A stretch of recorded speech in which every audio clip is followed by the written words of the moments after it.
to the Beauty Boss Saga. We are here with my best friend, my sweet, sweet friend, Brandy Brokaw. And with you have so much business experience, you have life experience. I mean, you're just everything that someone would pray for in a friend. So I just wanted to bring you on here and talk to you a little bit about just life and what's been going on with you. And maybe we could start how we met. And that was back in 2015. Oh my goodness. Yeah. It feels like just like yesterday, but yeah, I know, right? It's been a long time. Yeah. Wow. Yeah. And we've had a lot. Girl, we've gone through it. Yeah. And thank you so much for saying, and first of all, for being here. And, I'm so excited for what you've got going on and just to celebrate you and, all that God's doing in your life and in your family and in you personally, just watching you totally grow and just become.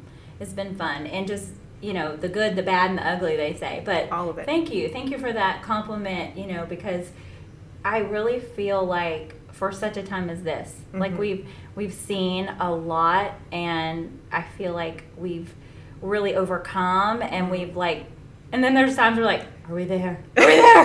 Have we made it? I don't know. We're making it. But no, I love that, to watch your life as well be, filled with challenge, but yet you've embraced the change through it all. And I think that's really amazing. And so, thanks for having me here. I love being around, amazing women who are just determined to push through and not that we don't break down, but just like the decision and the perspective of I can either break down or I can break through. Yeah. And that's where we're at. We're breaking through in these seasons. So good for us. High five. Whoop, whoop. High five. We got it. We're still here.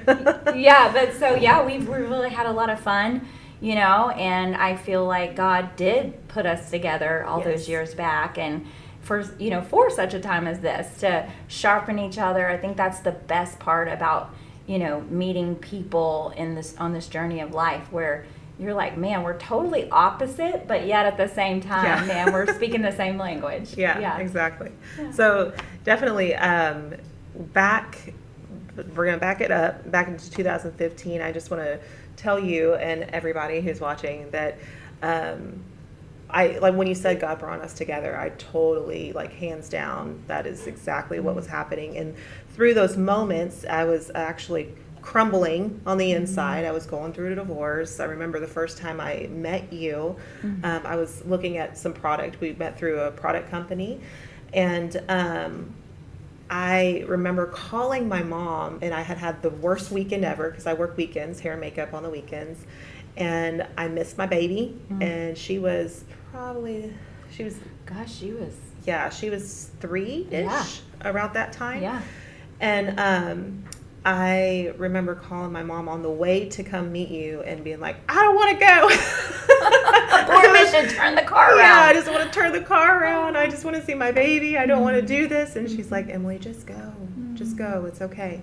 And so then I went in and, of course, reviewed the product, because at the time I had was using major brands like MAC and all of that, and I had an issue with someone had a allergy, and when I called those companies, they would not allow me to know what was in the product, and I'm like, that's sketchy. Isn't it interesting? We don't want you to know what's in it. We have secrets. Yes. You're like, well, is this killing me? Am I going to be all right? Yeah, I know. I'm like, just say yes or no if this certain ingredient is in there. Like, we can't really know. It's like a percentage. We don't know. And I'm like, okay. Isn't that interesting? That's weird. Okay. Even the makers don't know what's in it? Yeah. I think there's a red flag. Yeah, red flag, red flag. So I was really frustrated at that point. So that's what kind of sparked me to come and see. And you asked me, you said, so are you married? Do you have kids? And I was like, I have a daughter. And at that time, the divorce was final, but it hadn't been signed. So I was like, I'm technically not married. How do I answer this? Yeah. In there. Yeah, I don't know if I'm married or not or whatever. And the first thing you said, can I pray with you? And so we prayed together, and I just really all the hard shell. And I had been hurt along the way, and I was hurting, and it just kind of all fell off at that point. And there was still some time, you know, getting to know each other, and then realizing, you know, life happens, and there was a lot of behind the scenes stuff during that time, and your life specifically, that I was like, you know, time out, you know, because it was everything, like being a friend, you know, spending time around people that you start to see the fruit of, you know, things that happen in their life. And you were actually being really, you know, mistreated. And I was like, whoa, hey, hang on. Like, no, you're not going to mistreat my friend. You know what I mean? So then I feel like God during that time period, you know, we always talk about, is the juice worth the squeeze? Yeah. And God was, you know, squeezing, or allowing us to be squeezed. I think we were both being so squeezed. Yeah. Like, we were like, I don't think I've ever been so more squeezed in my life. Like, you know, when did they say, like, you know, when the diamond has to go through the fire to become what it's created to be. Yes. Right? And then it's like, man, I'm like, I know we were diamonds in there, but we were definitely being, you know, chiseled out at that moment, and still are. And I think so many cases. And like you mentioned, you know, you just never know, for one reason, you know, how God takes you, you know, meeting, especially like you're talking about, like us meeting, and then who would ever know where we are today? And just crazy. Like, because I meet so many people all over the world, you know, and it's like, okay, how do we know which one sticks? You know, how do we know those are our people? Yes. And I think, just like you mentioned from the Giddy Up, you know, you can just recognize that spirit in someone that's like, no, that's my people, that's my tribe. Yeah. And just like we were created to be. Exactly. We are created to be. Yeah. So all through that, and I you know, often talk about, you know, a refining fire. It's not comfortable. You know, you're being refined. You know, your situation doesn't define you, but it refines you. Right. And so finding that, even just to be transparent with somebody and being loved anyway is so valuable, you know. And I feel like for us, you know, that's how it is. You know, you get what you get, and sometimes it's you know, if we're not on the if there's stuff going on and you're going to tell me the truth, I'm going to tell you the truth of the matter. You might not want to hear it, might not be pretty. Yeah. But it's us, you know, and that in itself is so much value. If you have somebody in your life that will definitely tell you the truth and sharpen you and be that person that says, I love you, but this is what I see, and good, bad, and ugly, we need that. You know, the Bible says iron sharpens iron, you know, so if you think about that, and when you think about even that process, when iron is heated up and it's sharpened, it's not very fun, I'm sure, to be, you know, rubbed together. Imagine, you know, I remember one time, Emily, my daughter, she's like rubbing my same place on my arm, and I'm like, oh my gosh, I think you're fixing to start a fire. Like, that's not comfortable, you know. And she's like, just rub it. I'm like, what? You know. Yeah. And there is that where it's, you know, we're being molded every single day, the way that we think, the people that we, you know, get around, you know, the people we haven't even met yet. Like, who are we when we, you know, approach life or approach, you know, situations? And you know, and I'm just so grateful that, you know, God is so faithful. And I think that when we don't know what we need, He always does. Yes. And you were such a sweet, gosh, just person in my life that God gave me to just feel so loved. And thank you for that, because going through that hard time in that fire, like you're talking about, like, I came out on the other side, you know, it's like, it says, like, you know, go through the fire, but you won't be burned, you know, even though you feel like you're on, you know, you're being burned, you're being chiseled out, you're being molded, and we're growing in spite of that. And so I just really think back on those days, and I remember you were always right there, just with the right words that I needed at the moment, and I didn't even know how to package that up. And I think that's what's so great at, you know, just being so thankful. I think Thanksgiving is such a huge part and a bridge that carries us over troubled waters, you know, is that Thanksgiving. Yeah. And I'm so thankful for you to, you know, you're such a woman of just, like, I'm all over the place. I'm always like, like, where are we at? You know, who are we? What's my name? And yet you are always, like, just calm, and, like, I'm like, how does she just go so slow, but yet she makes so much impact, you know? And I don't mean the slow in a bad way. I just mean like I'm 100% on 24/7. You know what I mean? I'm like, whoo.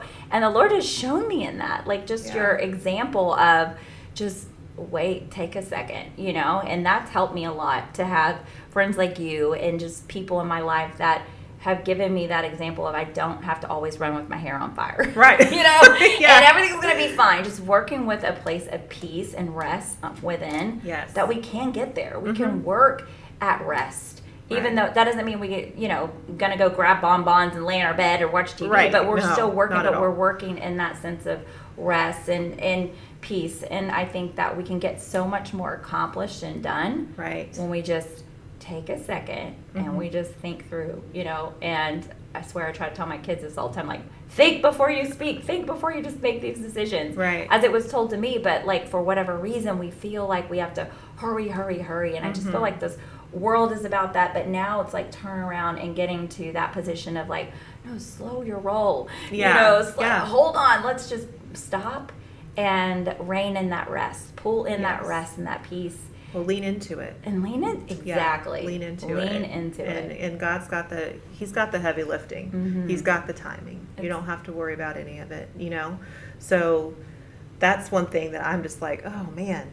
And I try to instill in my kids too, you know, it's really important to listen to the Holy Spirit. And it's a whisper, you know, it's not anything that's going to be loud or rambunctious or any of that. Now, God can move and you can run with it, you know, but... And you know, it's so hard. Sometimes it's hard to hear the whisper when everything is so loud. Oh, girl. I know. And it's that training.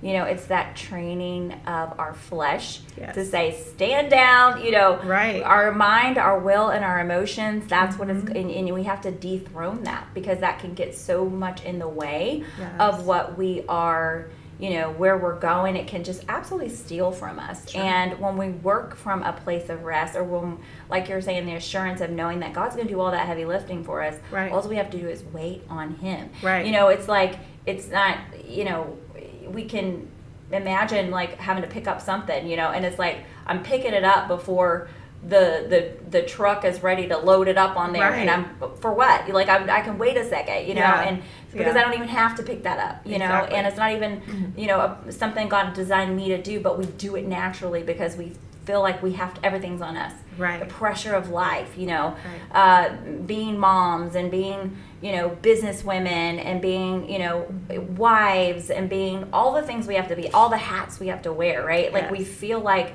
it's like we're the captain of our ship. And I remember, Emily, when God told me a long time ago, He gives me visions and different things. And I remember He was like, I was on like a boat and I was going full steam ahead on the water, and I was like, had the captainship, and I was like, onward, you know, imagine, and like, and I'm all by myself on this boat, but yet at the same breath, I was just like, man, it was the pressure of life. And all of a sudden I started seeing these fish and they were jumping in the boat, and I was like, oh wow, this is not a good sign. Like all these fish at one time, like what is happening? But all the fish had names on them. Really? And it had a name, and it was like, you know, the one fish maybe had like, okay, man, the fear of my future, or like fear of what if this doesn't happen, and I'm and then all these fish are jumping in the boat, and all of a sudden my boat started to sink. Oh man. Because this was just weight that we don't have to even worry about half the time. We worry so much about things that never even come to pass, and so all these things were jumping in the boat. And I remember, Emily, whenever I look over and I'm like, I'm aware that my boat is sinking because all this stuff is jumping in. That's too much for me, and it's too heavy for the boat to handle. And I remember looking over, and it was like very aware, like on the side of the seashore there was Jesus, and He was standing there, and it was like I see Him seeing me and myself in my chaos. If I can imagine, I mean, I got the captain ship onward, and I'm like pirate of my own ship, and I look over, and there He was. And I knew innately, like it was like He was calling me, saying, hey, you know, do you see your circumstance? Do you see your boat sinking? I'm like, obviously, you know, I see this. Like, are you seeing this? Do you see this? And it was like, I just knew that it was just like a prompting, like, hey, either you can stay in your sinking, drowning boat and you can go under, or you can just come to me and just get off the boat, just abort mission, just come to me. And I was like, okay. And I've always loved the story in the Bible where Peter walked on the water. And boy, my faith has always been super strong. Like I may be in many things, but I have got some strong faith and childlike faith. And so I'm like, oh, I'm gonna get to walk on the water, you know.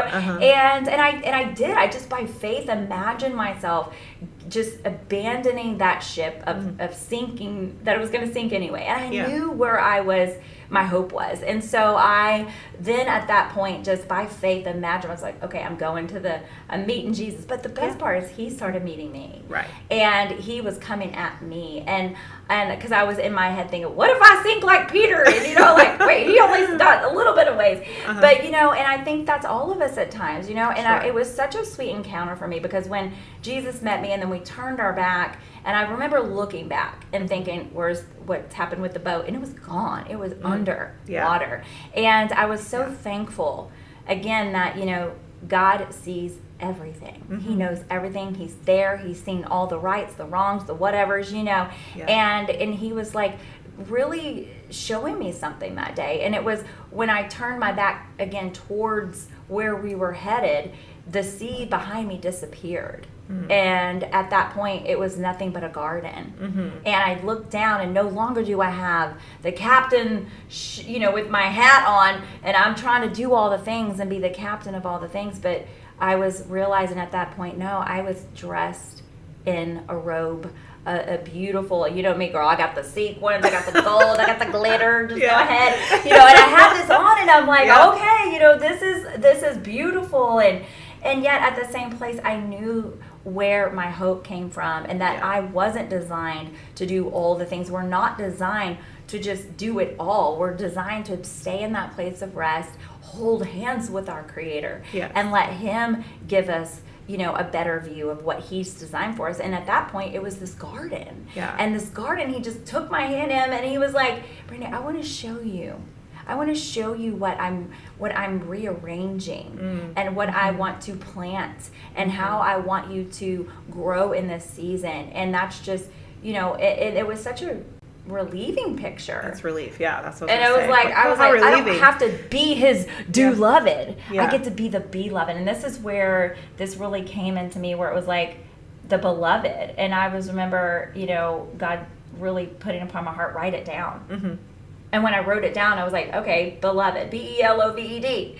And it was that revelation that I got that day, that all God really wanted me to anchor down. If anything, my boat shouldn't be sinking. I should be anchoring down, you know, the anchor in the water, and it be just like God's perfect love for us is to cast out all fear. You know, God is perfect love, cast out all fear. His perfect love guides us, and it can show us. And when I looked down at that word beloved, it was be loved. Be loved.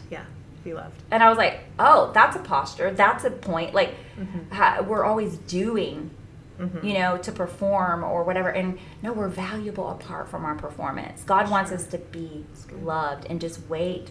And that to me today, with the world where it's at, you know, everybody's striving and keeping up with the Joneses or whatever, or you know, it's that simple, just where we can stop and reign in His love and be loved by Him as He works it all out for our good. And I just think, man, that was such a revelation, and has been to me over, you know, the season of my life, where I can go back and remember His goodness, and and that, you know, I don't have to strive. You know, we don't have to stress. We get to stroll through this thing at a peace and a leisure, like kind of like you, like I see you do when you're just like, I'm like, oh, she's strolling. You're like inside, am I? I don't know if I'm strolling. But I think it's just that sharpening each other to remind each other, like going back to that place of rest and waiting and worshiping and just for all that we need to believe that God's got it all worked out. Right.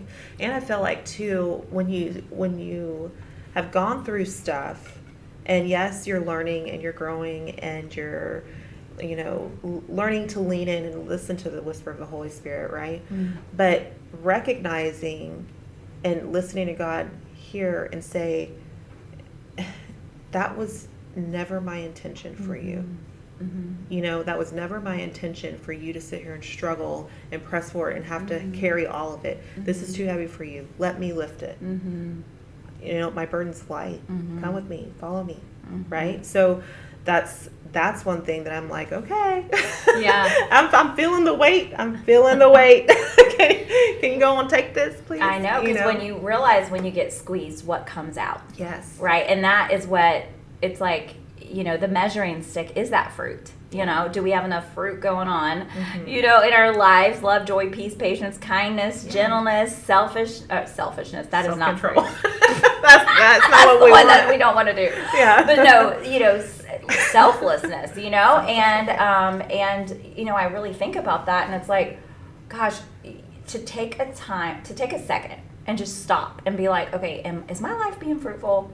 Are my thoughts fruitful? You know, to really do a checkup from the neck up with the measuring stick of, okay, how am I basing success? Like, is it on my definition or God's? And that's when I really started seeing a lot more success in my life, was when I started laying down the striving and the trying to do it my way. And I was like, okay, I'm going to do this be love thing. Let me try this out. Like, I don't know. And when you've been so, when you, like, for me, I feel like love was hard to define or figure out, because love for me had been so skewed, and love for me had been so broken. And it's like, for probably a lot of people, you know, if you're listening to this and you're like, oh my gosh, I don't know if I could trust love. You know, I mean, I know, like, we know that it's hard, you know, when you've been disappointed and let down and betrayed and backstabbed, and you've also let down people or whatever, and it's vice versa, and then you just get into this whirlwind of, God, what do you want me to know from this? And as long as we're growing from the things that we've come out of, or even being intentional for the places we're walking into. You know, it's like, then I feel like there's confidence that overpours from just stopping and saying, okay, let me really think about this. Let me think about why I'm doing this, or why, you know, I'm in this position, or whatever, and just really taking a self-assessment and saying, okay, now what? Like, what can I do to be better? And we can't change anyone else but ourselves. Right. Absolutely. Absolutely. So when going through, you know, what we've all gone through, like squeezing and all of that, like, what are some things that you learned through that, you know, that maybe someone who's struggling might want to find hope in? My goodness, I feel like I'm daily learning. I feel like, I mean, I am, my gosh, I mean, I'm knocking on the door of 50 years old, and I'm thinking to myself, oh gosh, you know, all the lessons I've learned. And yet I'm like, okay, but I determine the rest of my life to be the best of my life. And because I feel like I'm getting more of downloads and revelation of what it looks like to go back and decide, am I going to be pitiful or am I going to be powerful? I always say this. I'm going to either be pitiful or powerful, but you can't be both at the same time.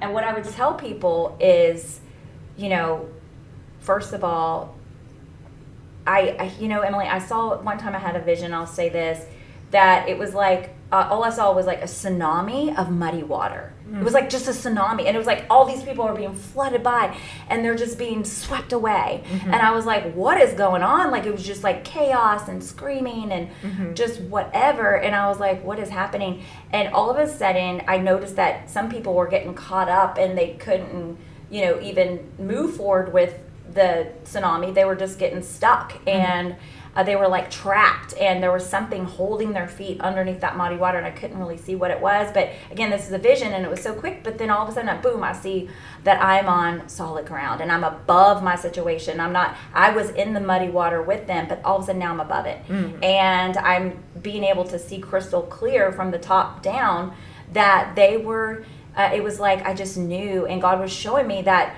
this was life. Like, people are getting stuck in life, the muddy water, and people would try to hoist themselves up and get out of it, but they were in bondage. They were in fear. They were stuck. And basically, Emily, like, that's when I was able to see that, I was like, wow, okay, we have to realize what we're getting stuck at, and usually it's the same point over and over and over. So I would tell people, like, you know, after seeing that and having that revelation of like, wow, if we can, our perspective can shift about our situation, it can become our passport. It can free us. But if we are bound and we are stuck, then our perspective is our prison. Yes. It's going to chain us. So we have to get free from our perspective of our situation or life and how it's happened to us, and come up above it and say, okay, God, how can I see this your way? Help me see it your way. And so I would just say, you know, truly just to come up above our situations and going back and saying, you know, don't be a victim to your circumstance. Learn how to be the victor. Yes. Learn how to come above it. Learn how to fight in a different position without, like, with your Duke step, but truly with your knees on the ground, your hands lifted high, and saying, God, I know you're going to transition me through this so because you want to bring transformation. And I think your perspective has everything to do with, you know, how you overcome. Yeah. Totally. Absolutely. Okay, awesome. Yeah. All right, well, we are going to take a break, and we will see you here shortly. Thanks so much. See you soon.